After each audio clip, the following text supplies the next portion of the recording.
So Robert De Niro being funny, but also being an abusive father. That's quite the trip, isn't it, Dan? What a combo. What a combo. This movie is, I think this movie's been lost to time.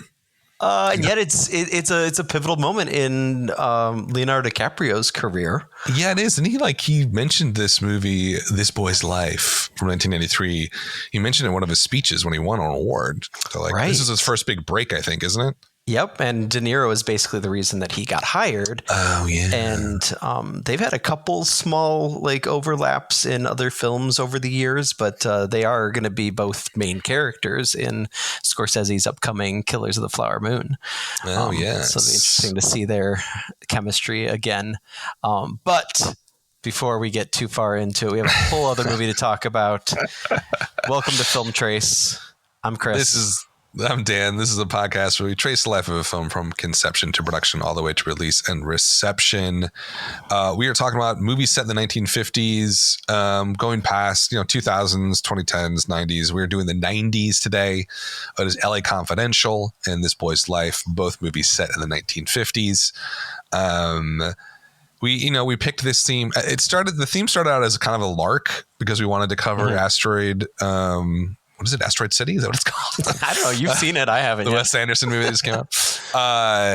And we were kind of joking around, we just did stuff set in the 1950s because we're trying to do sci-fi. There wasn't a lot of good sci-fi coming out. We weren't sure if it was really sci-fi.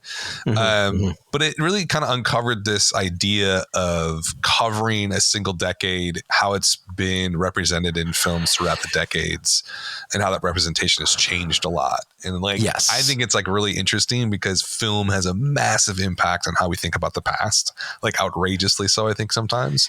Yeah. So it's kind of cool to see how, a movie like LA Confidential focused on noir and This Boy's Life focused on coming of age, both set in the 1950s, how they sort of color our view of that decade and how they did back in the 90s and how they do it now. Are these both your choices or was mine my choice? Well, I think I kind of strong-armed you into choosing Far From Heaven. Yes. And then you kind of strong-armed me in return. We found it to be egalitarian. Yes. To choose LA Confidential. I had completely forgotten that this movie from Curtis Hanson and writer, Academy Award winner, screenwriter Brian Helgeland was actually set in the 50s because it had that noir feel to it. I had thought for sure it was either 30s or 40s. It's a fascinating choice to set this story, which is based upon a novel by James Ellroy, an author who's a complete dick in real life, but I actually really enjoy his writing. I am just fascinated with how not only this decade in particular has become kind of like a touch point for so much of cinema over the past 60 years. I feel like one of the ways in which, at least for our generation, Dan, this decade as it's represented on screen, I mentioned it briefly in the Far From Heaven episode, kind of became, an uncovering of sorts. For me anyways, it was Mad Men when that premiered. And so This Boy's Life definitely has a lot more in common with the themes of Mad Men than LA Confidential does. And LA Confidential has this really unique vantage point of being set in the 50s, specifically because it's trying to look at the decay of the post-war America and especially obviously Hollywood in that time period. So it's so curious that there's such different viewpoints on a decade that some people remember as, quote, the good old days, and some people remember as this really toxic, growing pains for our country. And I think that kind of, we are American, and so we end up looking a lot at specifically American cinema, and a lot of the movies that we're going to be focusing on, I think, kind of overlap in ways and differentiate in ways that we had no idea how they would. And I'm curious to know, like, you've seen Asteroid City and I haven't yet, of how much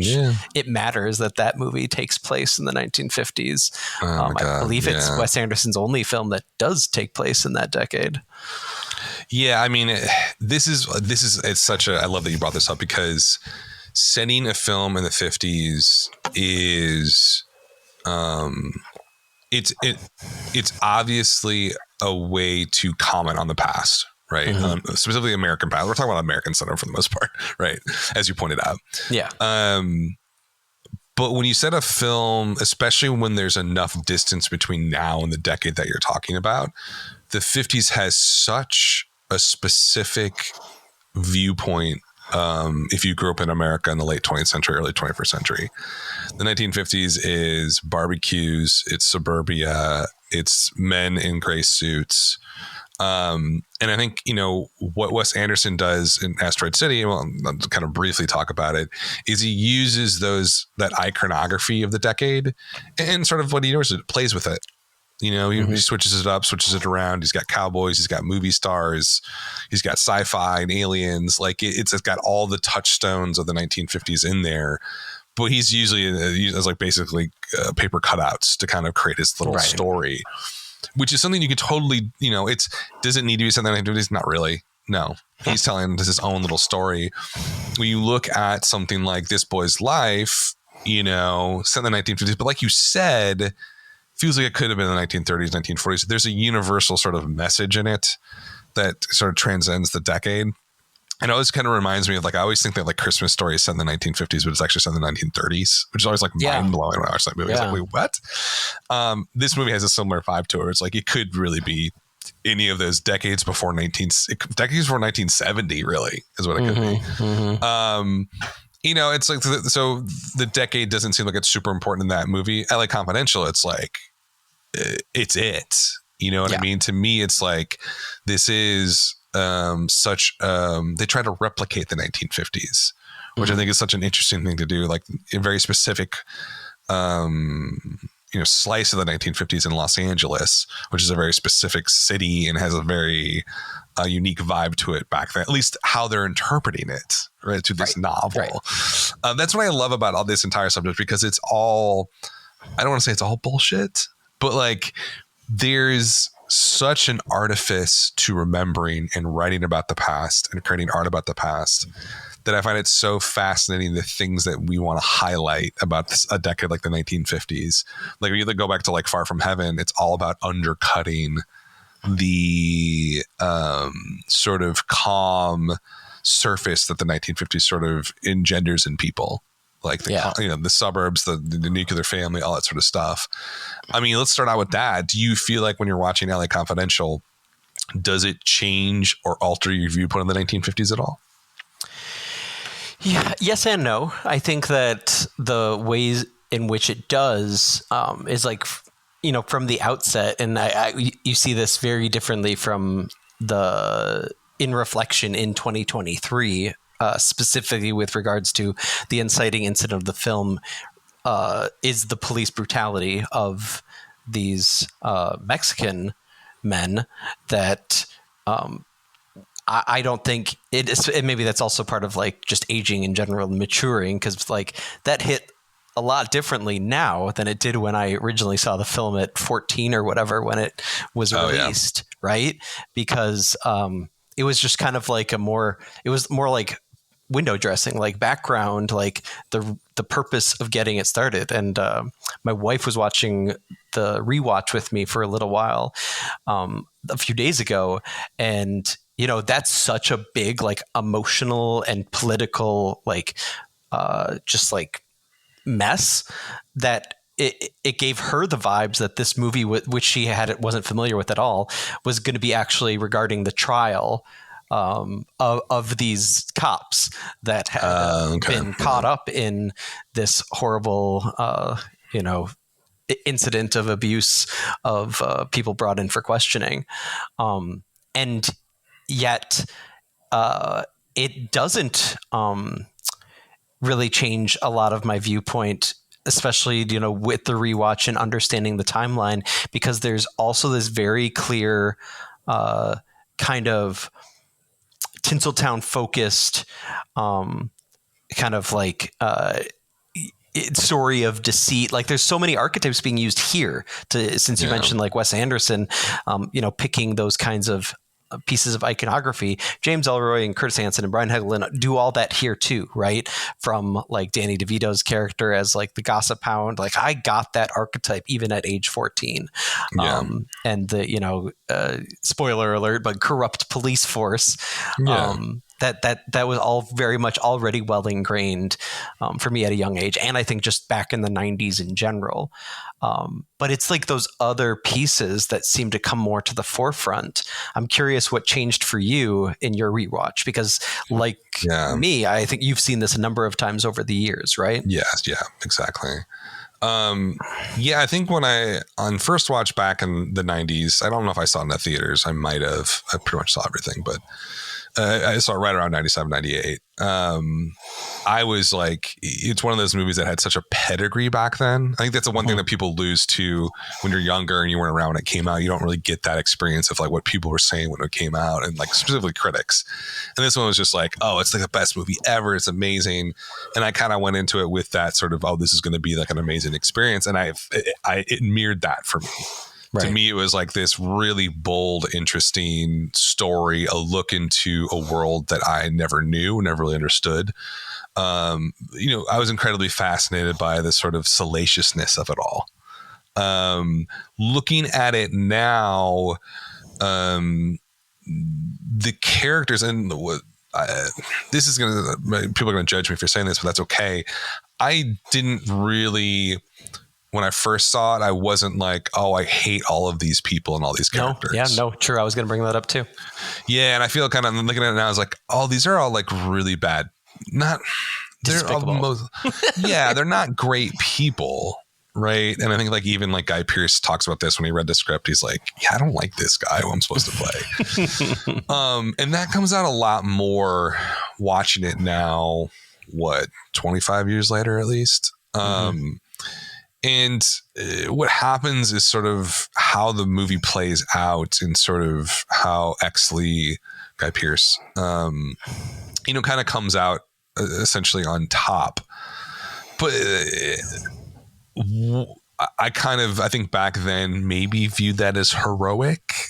Ooh, I hate saying that, but that's probably how I viewed it.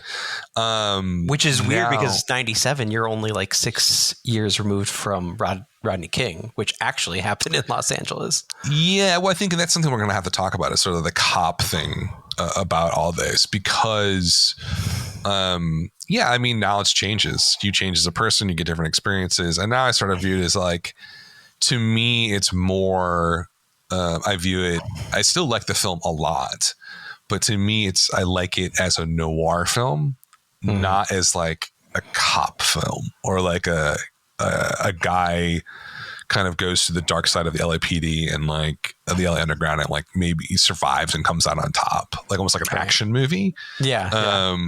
And now I sort of see it as like, oh yeah, it's the noir vibe of like, it's all corrupted. There's no real, truly like pristinely, perfectly good people. Right. Everybody's got blotches and marks and all that kind of stuff. That's how it's changed for me. I still really like the film, but I like it in more of a noir context than sort of like an award-winning action movie or something like that. What do I got it, because I know whenever cops come up on the show, or police, you always got a good comment for me. I am interested, like that aspect of it, because all the cops here are dirty. Yeah, there's not a single good, clean cop here.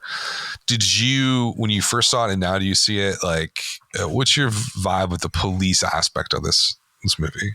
Yeah, well, it's interesting because LA Confidential, the movie, was my entry point for James Ellroy back as a teenager. And like, I remember trying to read some of his stuff and it just being impenetrable. Have you? Oh, I've tried too. I can't read it. Okay. I've read a few of his in full since then, but it takes a like Curtis Hanson and Brian Helgeland spent years trying to take this 500-page novel and whittle it down to something that could be, have wide appeal and also still be, true to the essence of his vibe. But like the thing that stood out to me, Hollywood Nocturnes is a favorite and Cold 6000 is a favorite. Those are a couple that I actually have gotten through over the years, neither of which have been adapted. Actually, very few of his works have been adapted. It's like LA Confidential, Black Dahlia, and like two others that have been since lost to the sands of time. But like he not only took, just like Hansen did for the movie, so much influence over the years for his work from noir, specifically like cinema, and also those cult like pulp novels of like Dashiell Hammett and Edward Bunker. But he also like had a very clear political viewpoint of just like, the very classic like modernist absolute power corrupts absolutely, right? Sure, yeah. So like all of the cops in all three of the books I mentioned that I've read of his are completely despicable. But that's, like you said, it's not something we saw as young people. No, we grew up in like white suburbia. Right. Our interaction with police was what? None. Was it? None. Like the only police officers we saw were like in their cars, and then they come to like the high school or middle school and be dared. Yeah. Right. I got pulled over for speeding. Yeah, that's about it. Oh, regular Scarface over here, I see. But what do you think? Go ahead. I was going to say like how, my viewpoint of police has obviously changed over time. What's interesting about this though is that why do you think, going back to like how I viewed it as maybe like an action movie and like Guy Pearce is a heroine or something. Why would I view it that way? Because, but here's the thing, he survives, right? Yeah. He, not only does he survive, but he excels in this world. Mm-hmm. So here's my thesis statement that I just made up on the top of my head. If this is the world and this is the rules, then is Exley a hero? Toss that out to you. You can't talk. Okay, here's the quote. I think you were trying to get out of me. Yeah. We can't talk about the police force without talking about how it's structurally intertwined with capitalism, right? Sure. Yeah. So, like, he is put in this situation, or he puts himself in this situation to think that there is a way to be a quote good cop, right? There's a way to do it right.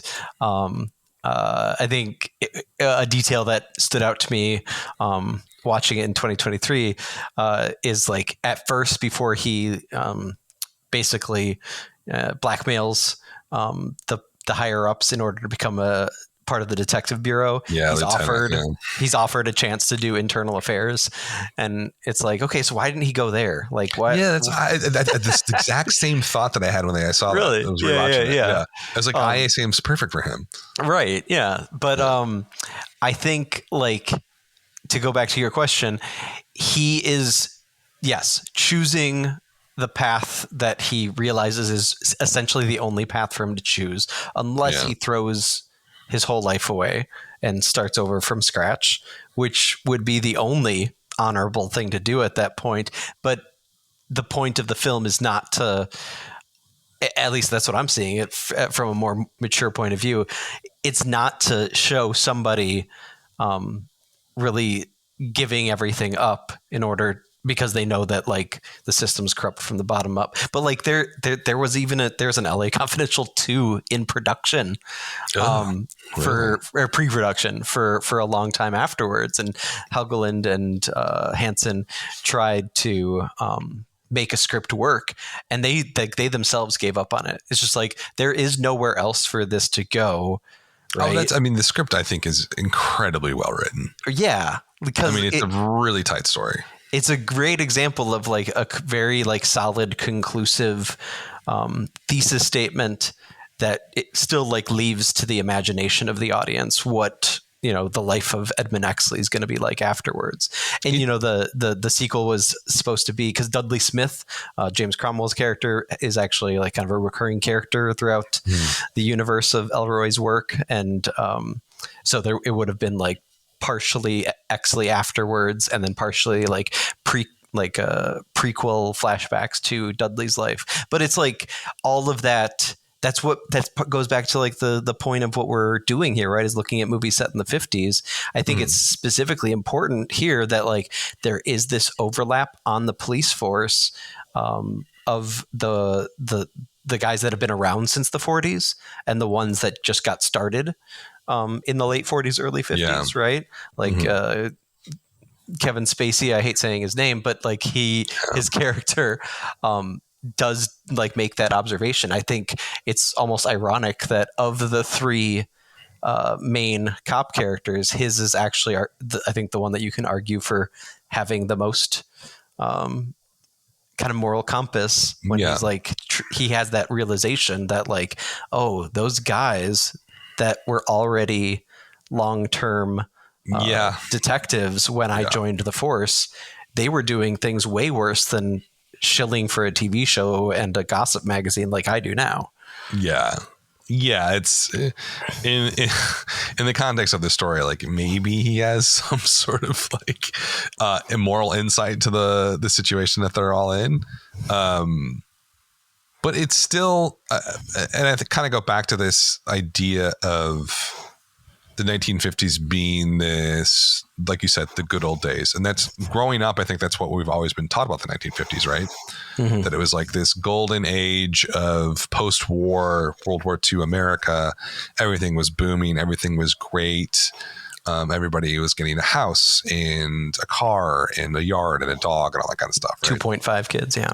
2.5 kids, all that kind of thing. You know, what's interesting about this movie is that it doesn't try to, but you could lump it into the whole, is this sort of tarnishing what was actually going on in the 1950s? But for some reason, it doesn't feel that way to me because it feels so encapsulated into such a specific scene in Los Angeles at this time, not only just in Los Angeles, but a specific world within Los Angeles and social circles within Los Angeles, where it's like, it's always been corrupted. You talk about like Hollywood, you assume it's always this corrupted place that there's always like seedy stuff going on. The police now is the same thing. I do kind of wonder if it maybe lacks a little bit of a punch, because it doesn't really draw a broad criticism of any viewpoint of the decade. Does that make sense? No, yeah, it does. And I do think that there is a bit of there's a bit of 90ness to it. There is a bit of 90ness to it. Right. Like it's 97. So it's like, you know, Bill Clinton's second term is winding down. It very much feels of that kind of notion of almost as if like the film ends and one of the takeaways is supposed to be like, oh, aren't we? Isn't it wonderful that that America's no longer like this? Like it feels like there's this distance embedded in it. Whereas I don't know, I'm trying to think of like even, you know, neo-noirs of like the 80s and early 90s still had that kind of like self-awareness to them where there was, you know, they were trying to draw parallels with Reagan's America. And yeah, I think there's just like, there's something about it. And I think you could also argue that it's there aesthetically too, because, you know, Curtis Hanson, rest in peace, but he didn't really have much else. Yeah, I wanted to bring that up. Yeah. Like, you know, he's kind of just like a studio guy. I mean, like what's 92, like all these movies I don't remember. Sweet Kill, Little Dragons. I don't remember that. Losing It. Bedroom Window. Right. He was a hack until Hand That Rocks the Cradle, which was 92. Like, which was hackneyed. It was supposed to be like, that's how they marketed it as just like a corny exploitative thriller. But it got huge. And so then his career blew up. He did The River Wild. We watched that together. It's disposable. Yeah. It's like, it's like a, not classic. It's just like, a run of the mill 90s adventure thriller. Adventure thriller. Not terrible, but not good. Yeah. I will say, oh, go ahead. I was just going to say, I will say the only other film of his that I genuinely like, but I also haven't seen it in years, is Wonder Boys. Yeah, it came out in 2000. Yeah. Right. So that was Michael his follow-up. Douglas. When I look at his career, I mean, 8 Mile, he also did in 2002, which people like, I think. I've never seen it. It has like a reputation. I don't know like if it's like right, but it's the Eminem really movie. It's not a Curtis Hanson film. Correct. Right? Yeah. And so LA Confidential kind of and it took him forever to get made. He also grew up in Los Angeles, so this is kind of like his world. Right. PTA, does PTA do a noir yet? You should. What I find about this movie that is still intriguing to me is it's still, despite all the stuff, you can't really like a lot of the characters. It doesn't really have a strong social message, I don't think, to me. It still works incredibly well. Yeah, as a movie, like it ticks. It's like a clock. There's something about it that everything works in it. Right. Which is one thing that's notable is when Curtis Hanson died in 2016, James Ellroy, like I mentioned, he's a dick, felt the need to go to the press and say that he actually did not like the adaptation of LA Confidential, and that he had stayed quiet because he and Curtis Hanson were friends, and it was an Academy Award winner. Kim Basinger won Best Supporting, Brian Helgeland won Best Adapted. And he particularly took umbrage with he's such a dick, but this is a funny quote. He said, people love the movie, but I think it's turkey of the highest form. I think Russell Crowe and Kim Basinger are impotent. The director died, so I can disparage the movie now. Damn. That's brutal. So mean. He's totally wrong, though. Well, I don't. Yeah, what do you think? I mean, dive into it. I remember thinking at the time, Kim Basinger is a fine actor. Oh, yeah, I agree. This is not one of her best roles. Well, that was just like Hollywood hype and that machine. Won, right? Won the Academy Award for Best Supporting Actress. It was like one of those classic examples of like trying to acknowledge her career, right? Which is insane because she was like 40 and she was considered like on her way out, and she kind of was. Which is like a comment on the movie was commenting about that as it was happening. I know. It's nuts. But I mean, like that's the thing that one of the things I picked up when I first watched it, even when I was younger, is like, this feels classic. And it still has that vibe to it. Yeah. It still has this sort of classic, everything connects, which is cool for Hanson, because I feel like this was his grand slam. Yeah. He had a lot of at-bats. He had a couple of hits, but this is really kind of like, I'm always fascinated by that. Like someone who is, and I can't think of any current examples, but we've definitely had directors before who are on, or we've talked about, that worked really hard, had long careers, but didn't really have a lot of, what we'll call them high artistic merit films. Right. It's just cool that he had one like this, and it's such a good movie, and I think it's still a good one. And a lot of it to me is in the casting. I mean, obviously you have to have a great script, but a script can only take you so far. Yeah. But like, I think Guy Pearce to me. No, yeah. I was gonna say, I remember as a kid being like, Russell Crowe and Kevin Spacey are amazing, but like the Guy Pearce sold so much of this film. Yeah. It's just amazing. And he's also like the only one of the three that doesn't have accusations against him. So he comes out cleaner, 25 years later. But I also just think like, you're right. Like the supporting cast, it's amazing that Danny DeVito was willing to do that role when it's pretty small, but it's also pretty integral. And, whatever you want to say about Kevin Spacey, but like him and Danny DeVito play off really well together. They do. And there's a phenomenal supporting cast of that guys, right?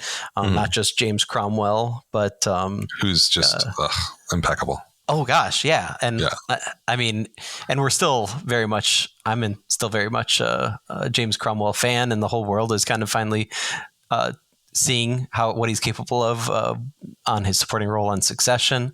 I do think that I'd be curious to hear what's your take on its placement in the pantheon of neo-noir movies. Ooh, like, does it I knew you were going to ask me this. does it feel like it's a very tight script, and there are some spectacular performances, and it still plays very well just as a piece of entertainment. Yeah. It's still wrapped in plastic to me. Yeah, exactly. You know, it's got that 90s sheen to it all.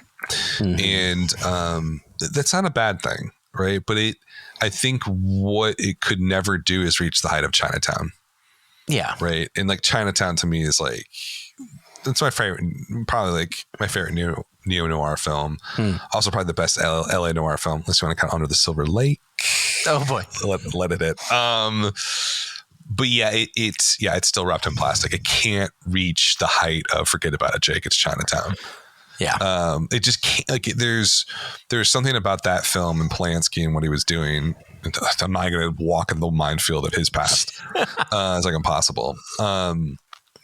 But I think as someone who has dove into noirs recently over the last 4 or 5 years, there's something about noirs that when they're really, really, really good, like Stray Dog or Night in the City, if you've ever seen that amazing movie, that it has some sort of almost like a philosophical perspective about existence. And it's not necessarily like super unique, but it has a stance and it says something. This doesn't say anything about life on that level. It just doesn't. It doesn't set out to. It doesn't want to. If anything, it has that sort of, oh yeah, everything's corrupted. Okay, cool. Now what? You know what I mean? Like that's kind of like, but the thing, it gets away with it because it doesn't swing for it. It doesn't say, hey, look at me. This is a really interesting viewpoint of, the police or the, LA or America. It doesn't have that type of timbre in its voice, right? It just doesn't. What do you think? Yeah, no, I mean, I mostly agree. I think there is something to be said for a movie that, like this one, that does break out widely, like, because of a lot of neo-noir movies don't. They kind of just like become cult objects over the years, right? This was a not only critical and awards success, it was a box office hit too. Oh, huge.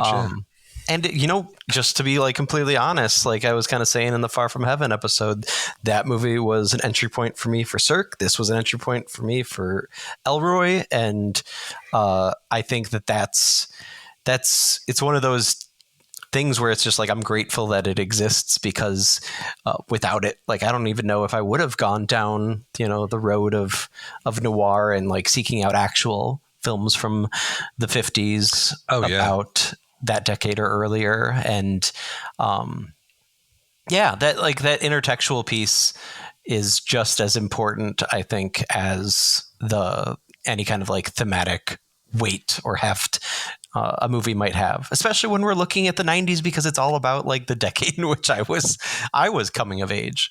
Yeah. I don't know. What do you I'm curious to see how this movie plays if you were to like pair it with, and I'm not thinking like, yeah, I know Chinatown is technically neo-noir because it's, after the 50s or whatever, but like thinking of like neo-noirs from the 90s, it still like ranks pretty highly, I think. Like, I think there's Bad Lieutenant, there's Miller's Crossing. Yep. It's definitely up there. Yeah, like there was some really good ones, but they're really that it was kind of a dry period, I think, specifically because it was the Clinton era, right? Yeah. So we had enough intrigue with what was going on. But like compared to something like, how about this? I'm gonna throw this at you, a little curveball. Compare this to Brick, 2004. Well, how would you say, like, do you like that movie, and like how would you compare it to this one? I do really like Brick, but I also think Brick has a lot more comedy on its mind than more commentary too. Your classic genre commentary. Yeah. Right. Do you know what I will say though about this like cultural longevity of this film? is I think it's actually going to fade. Yeah, that's fair. Because it doesn't. It is really well done, and I think it's a super tight film. But it's going to be one of those movies, and like, when Dickens, 30, 40 years old or whatever, he's going to have the criterion of this and be like, oh, you ever seen this movie? And like 90% of people like have no idea what you're talking about. Yeah. Oh, dude, you got to like check this out. Let's watch it in like 100K or whatever we have. I think it's going to be one of those movies that like, it's not going to be like lost, but it's going to be like film lovers are going to know about it, but it's not going to be, like Independence Day or something. I don't know why I came that far. Independence Day. I don't know where that came from, but you know what I'm talking about. It's not going to be like a huge milestone in the 90s. I don't think. No.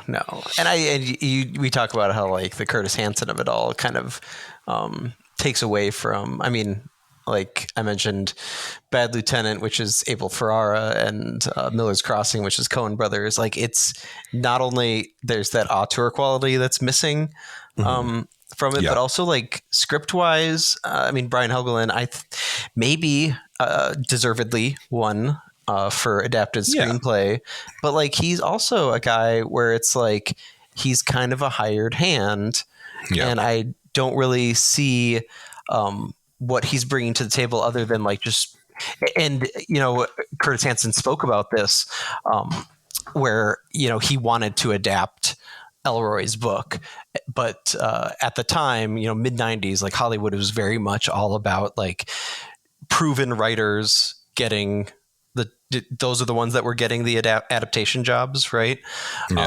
They wouldn't let a director take it unless they were of that like auteur pedigree. And yet Brian Helgeland, he's also like the guy that wrote A Knight's Tale and the Mel Gibson movie Payback. He did go on to write the acclaimed adaptation of Mystic River, which I think is dreadful, even though it was acclaimed. Very acclaimed. So like it's weird that it kind of the novel got kind of chewed up and taken through the Hollywood ringer, so to speak. And you would think that would lead to something mediocre, but it actually leads to something really good. It just doesn't have that je ne sais quoi to it, unfortunately. The means of production prevented from having that, right? No, totally. Let's talk about This Boy's Life. Let's transition. Can I real quick though? I got to put a plug in because I found out about this movie coming out from Brian Helgeland later this year. It'll be interesting to see if it has any kind of the poll that LA Confidential did. It's called Finest Kind. Have you heard of this? No, what is it? Here's the log line. Two brothers from opposite sides of the tracks are reunited as adults. Desperate circumstances force them into a deal with an organized crime syndicate in Boston, and a young woman gets caught in the middle. Sounds boring. Jenna Ortega, Zendaya, Jake Gyllenhaal, Tommy Lee Jones. Oh, right? Okay. That's a stacked cast. Yeah. So it'll be. We'll see. But yes, onto This Boy's Life, which I had never seen before, and you saw as a kid. Sounds like. Yeah, and I have a really weird kind of formative memory of seeing it in the theater with my mom, thinking that it was just going to be kind of like this nice, family drama about an adolescent kid that makes it through a tough upbringing. But it was I remember it being like a really uncomfortable watch because I was also very much like not trying to like I saw anything in the theater that I could because I was in love with movies, and yet 10-year-old boy is like very much the time where it's like I want something to be like fun and exciting. And this is the opposite of that. Like Ace Ventura or something. Right, exactly. So it's a heavy picture. I know. It's I'm really surprised. I'm like surprised they put it out on Easter, the Easter holiday in '93. Right. Because it doesn't really seem like a heartwarming, usually it's like religious movies they put out there. Like, oh yeah, Jesus is cool and everybody lives and goes to heaven, whatever. You know what I mean? Like it's like a celebratory thing. But yeah, it was interesting that they put it out there. It's a dark movie. It's a triumphant movie, sort of. But that feels like it's tacked on at the end. You know what I mean? It does. It does. And it's unfortunate. This movie, I'm curious to hear how it plays for you in 2023, having had no experience with it. But it was the movie, for whatever reason, that when we said set in the 1950s, where I was like, oh, yeah, that one, because it kind of looks at that inner domestic life from a kid's point of view. And so that was kind of like probably one of my first, like, I don't know, when did Stand By Me take place? Was that in the 1950s? 50s, yeah. In the 50s. Yeah. Okay. So like that and like Sandlot, was that a little later? I don't know. No, I think that was 50s too. Yeah. Okay. Yeah. So like I had this very like kind of, it's kind of weird, right? All these kids movies taking place in the 50s, coming out in the early 90s. I think it's like it's the timing of when the people wrote them and were making them, reflecting back on their childhood, right? Right. It's just like that moment. That's like we had all those World War II movies in the 1990s too, right? Yeah. So I feel very kind of like there's two sides of the coin. One is this kind of spirited look at, you know, a strong single mother and trying to do best by her boy. And then it's like, bam, like I had a pit in my stomach knowing that when Robert De Niro's character showed up, I was going to feel all these weird feelings. And I think it's also very personal for me because I grew up with a single mom and dealt with a lot of like stepfather figures growing up. Sure. And it just, it's a feel bad movie. with like some sweet scenes with Leonardo DiCaprio's character and you know, making friends with the queer kid in town, and like I said, like the spirited feeling of like the opening where it's like they run off together, him and his mom, to start a new life somewhere else, and then at the end, and then it's just like all this terribleness in between. Yeah. I actually kind of enjoyed the movie. Really? Okay. Yeah. It, I don't know. I think the opening of it is really fascinating. I thought it was like really Chris Cooper shows up as is that a boyfriend or something? It almost kind of, it felt a little bit, like there's a giddiness in the opening of this movie of like them kind of, you know, going to Utah to look for uranium and stuff like that, like these outrageous sort of, I guess you call them not even grifts. I mean, they're not grifting. They're just sort of like trying to survive. But there's like this fan that almost like goes back to, what was that movie, The Fourth Dimension, about the girls that killed their mom? Was it this, like the horror movie or something? Oh God, I don't know this movie. Peter Jackson, Kate Winslet. Oh, Heavenly Creatures. Sorry, Heavenly Creatures. Yeah, sorry, that was ridiculous. That whole idea, this like delusional thought that like you're gonna escape. Yes. Right, escape this world or whatever into some other world. And the opening of the movie has that, but then it quickly fades into a very traditional kind of, you know, rough and tumble coming of age story. What's interesting about it to me, and then I'm thinking about it more, is that like, how does he actually change, you know, as a person? Yeah. And I'm like, he opens up to, you know, what's his name? The gay kid. Arthur, I think. Arthur. Yeah. Arthur. Yeah. He opens up to him and is like, oh, we're both kind of aliens. I'm going to stay here and whatever and do my own thing, and you're going to do your own thing. And then he helps him with these prep school applications. So there's like an openness. He becomes a little more open to other people, but like that seems so ham-handed. Yep. And it feels like a coming of age novel, the way that it's just kind of flows. Yeah. And it's a memoir. It's adapted from a memoir by Tobias Wolff, who kind of just got famous off his own memoir, and I guess another memoir about his later years in the army.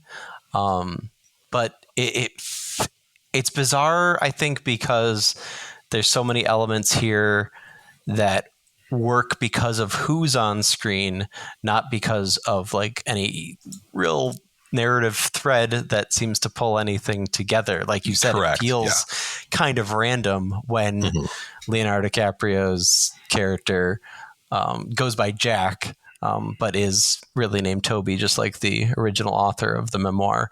I don't know, finds moments of kindness, and then also is this kind of tortured, abused kid. And you can kind of see that in like the different dynamics between him and his mom, who they have a really strong relationship, versus his relationship with his new stepdad, played by Robert De Niro, who's a monster. And yet there's just like, it feels like there's no balance. Like, Ellen Barkin's missing for a big chunk of the movie, who plays his mom, and Robert De Niro kind of takes over a lot of the screen time, which is understandable because it's Robert fucking De Niro. But I don't know. I'm curious. You said you liked it though, because Yeah, I mean, I think when I say I liked it, it's one of those things where the performances are just so good. Ellen Barkin and Leonardo DiCaprio specifically are like off the charts good. De Niro is something. I don't know what he is, but it's an interesting performance from him. I didn't necessarily love him in this. I don't get that accent. Is that a real Washington accent? I don't know. It sounds almost like something strange there. Yeah, it sounds like a Midwestern lake accent or something. But yeah, I thought like I was just kind of and I'm saying this, I sound like I'm crazy, but like I'm a sucker for like a pretty straightforward story. And as much as I'm just like saying that, like, oh, you didn't really develop the character, you don't really need to in these stories sometimes, because it's all about him going from A to B to C. And we kind of get that, we know who he is in the beginning. We know who he is kind of in the middle. And then by the end, he's sort of become this different type of person. Right. The problem is we don't really know how that happens. Exactly. We don't really see the internal workings of him or like even the expression of that outwardly. But it does hit, and this is such a 90s movie. It hits these points really well. It's a decently sort of plotted out path. Now is the scenery, and the scenery is nice. You don't really know where you're going, but it's like, okay, something's moving, we're going forward. And I think it's like from a very traditional narrative aspect that works. Like, here's the thing of like, if you just like plop down, this is basically what I did, to plop down, didn't know anything about the movie and said, okay, I'm gonna watch this movie, see what's going on. It engages you, right? It pulls you in. Leo is, a magnetic screen presence, right? Even as a kid here. And you're along for the journey with this kid, and yeah, it's unpleasant, but you always know how it's going to end, right? Throughout the entire movie, you can feel that like he's going to get out. He's going to sort of be free. What does this movie say about the 50s though? There is one connective thread. We were talking about at the start of the show of how different LA Confidential is from This Boy's Life. And yet, did you notice that there's like a real life 50s figure that's mentioned in both movies? No, who is it? Johnny Stompanato. Interesting. So he was part of the Cohen crime family on the West Coast. Okay. And obviously the Cohen crime family is constantly mentioned throughout LA Confidential as being like the larger network of these corrupt cops and drug dealers. And Johnny Stompanato is even mentioned by name. And then in This Boy's Life, there's a lot of interesting stuff going on with like how they watch TV as a family. And one of the key moments that actually I thought was a really smart plotting thing, even if it didn't happen in real life. So they see the news story of Lana Turner's daughter killing Johnny Stompanato, who was her stepdad, who was married to Lana Turner, and how she got off because she got acquitted because the jury said that, it was because he was being abusive and she was defending her mom. Interesting. I remember picking that up. Yeah. And there's this slight like kind of moment of eye contact between Leo and De Niro. And then in the next scene, his Winchester rifle is missing and he has sold it to buy this dog that Leo didn't want. Right. Yeah. As if to say like, you're not going to shoot me like that girl shot her stepdad. Yeah. And So I think to go back to your question about what it has to say about the 50s, I think there is this kind of longstanding viewpoint or like kind of tale about especially like fatherhood and like how toxic it is in that 1950s culture, right? And I think that if it's saying anything other than the coming of age stuff, it is trying, like, I think it is kind of interrogating on a deeper level than most things were in the early 90s about where that comes from, but more specifically how awful that cycle can take things. Like, you know, Arthur says that it's a little on the nose, but on the school bus, Arthur says that he's acting like his stepdad. And so, you know, he could have easily just become a facsimile of him had he not fought for, you know, his freedom to go to a prep school or whatever. Yeah. The one thing that did stick out to me, I think, in terms of, you know, making some sort of commentary about the time and sort of gender roles and hierarchies and stuff like that, is how Caroline Ellen Barkin's character, it feels like she thinks and believes, and I think society makes her think this, that she needs a man no matter what, as like maybe like a protector, or like to be a legitimate person, you need a man with you.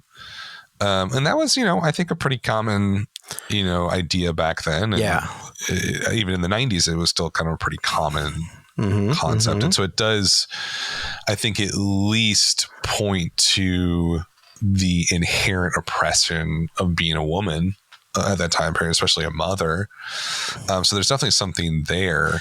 It's a very powerful scene when she basically tells Leo, like, the reason they're not going to get up and move again is because she's tired. Like, she just can't do it anymore. She can't do it again, right? She doesn't have another move in her, which I think is part of that. Like, and it's a smart way to kind of depict that kind of oppression as not necessarily being something like they do have, like her getting abused in the film, but that it's a lot more structural and, you know, part of like the fabric of society than it is about like specifically like, you know, wives getting beaten. Yeah, exactly.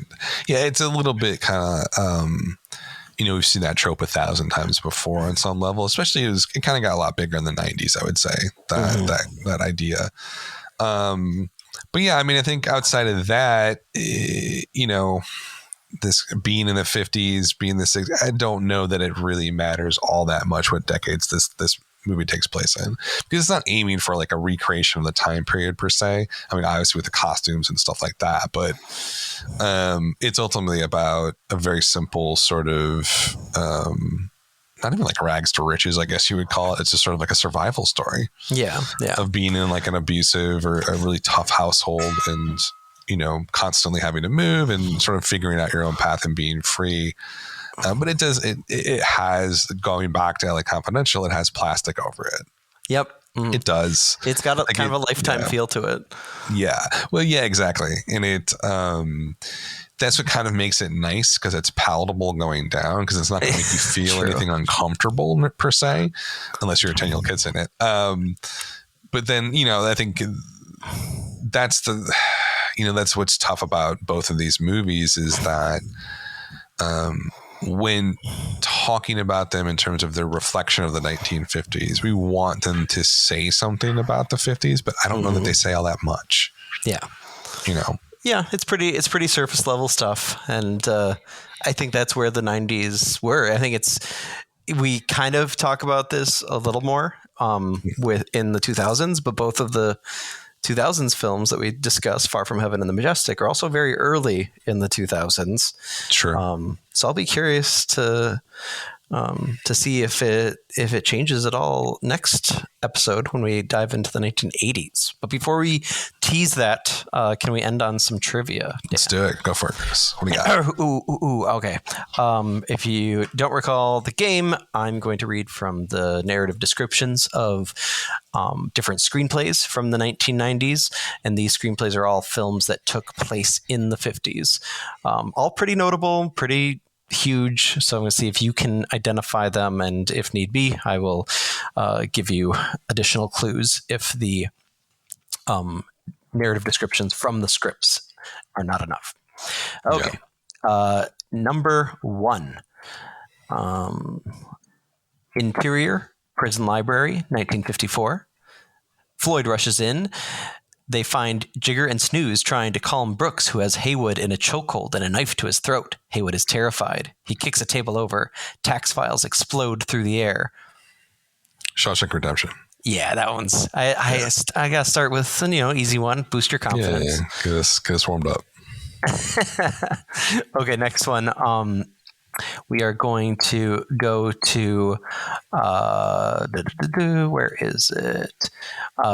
Exterior, trailer park, Alabama, day 1955. A police officer escorts Jenny to her grandmother's trailer. Jenny's grandmother meets Jenny outside and leads her toward the trailer.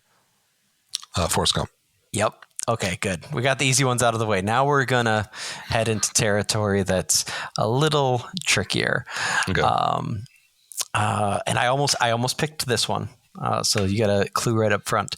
Exterior, Hollywood, night. We've landed in Hollywood, 1952. We're outside a teeny, grungy playhouse. The cracked marquee proclaims the Casual Company. Pacing nervously in the rain is our hero. Larger than life, charismatic, confident, Errol Flynn-style handsome, he is a human magnet. He's classically flawed optimist, sweet and well-intentioned, yet doomed by his demons within. 1950s, 90s. Oh, man, it's not coming to me. What is it? The film was in black and white. Also about Hollywood. Not clicking for me, bud. Oh man, Ed Wood. I never would have gotten that. No, man. Have you seen that one? Yeah. I saw it back when it came out. Oh, nice. Yeah. Okay. Next, this is a little different. Where is my marker? Okay. Sputnik orbits from the distance to the right and to the left towards the viewer as the camera pans to reveal the planet Earth and the sunrise. Earth, 1957, title card, fades in below and fades out afterwards. A storm is brewing by East North America. The Sputnik orbits away and the camera pans past the moon and we see a bright dot in the distance. It zooms in rapidly past the viewer to reveal itself as what is supposedly a comet, and the camera pans back to planet Earth as the comet heads towards the eye of the storm. 90s movie? The clue is animated. Animated 90s movie. Stumping me, man.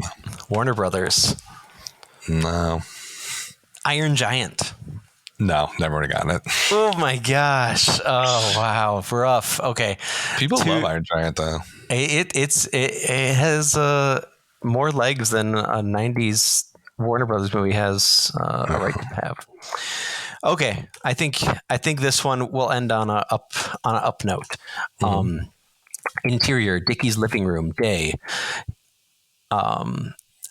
Dickie's Hermes baby typewriter is on the desk and busy writing letters. He has finished a letter to the Greenleafs. Now he's at the end of one to Marge. We can read part of it. Care of American Express, Rome 9, November 1958. Dear Marge, this is a difficult letter for me to write. Dying over here. Give me a hint. Give me something. Thriller, murder, identity, Vertigo. it's Vertigo of the 90s. It's the talented Mr. Ripley. Oh, that was a good one. I almost tried to get you to pick that movie. Oh yeah, I'd be interested to revisit that one. I had never seen it before, and then me and Molly watched it. She made me watch it. She's like, you gotta watch this. I was like, oh, wow, this is something. Oh, yeah. Our friend Molly, who will be on next week's episode. Look at that link, folks. Yes. I'm excited. I have never seen it. It's called Desert Hearts. Movie from the 80s, takes place in the 50s. But we will also be talking about Barry Sonnenfeld's Diner, which I have watched a number of times over the years, thanks to repeats on TBS. Awesome. Thanks for listening. This has been Film Trace.